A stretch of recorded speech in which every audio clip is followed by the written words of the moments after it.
Here at the Indoor Farmers Market, the solo musician, his music lofting and mixing into the air with the bustling of Saturday shoppers.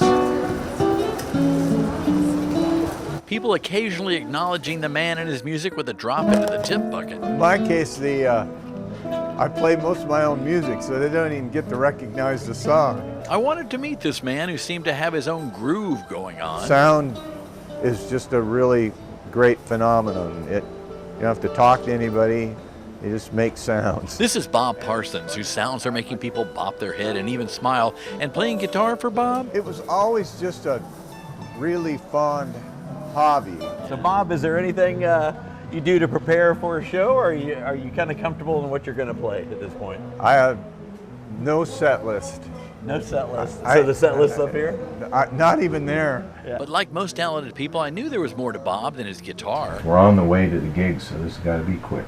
You see, Bob just doesn't use his hands for finger picking.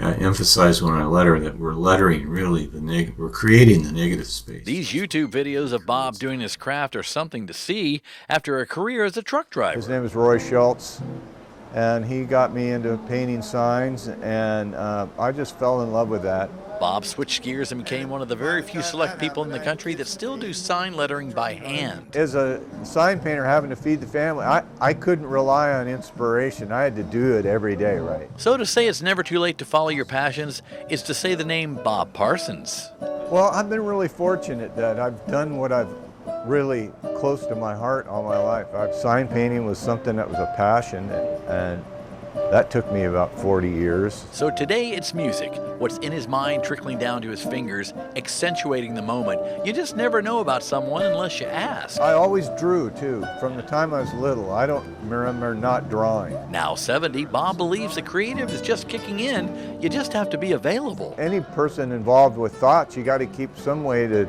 keep a notebook, you know? Because you don't have any control when the cool stuff's coming by. The cool stuff. But this is somewhat of an artistic piece, and I want all the pieces to be hand done. So that's it for a musician. Hope you learned something. And that's the Allgood News.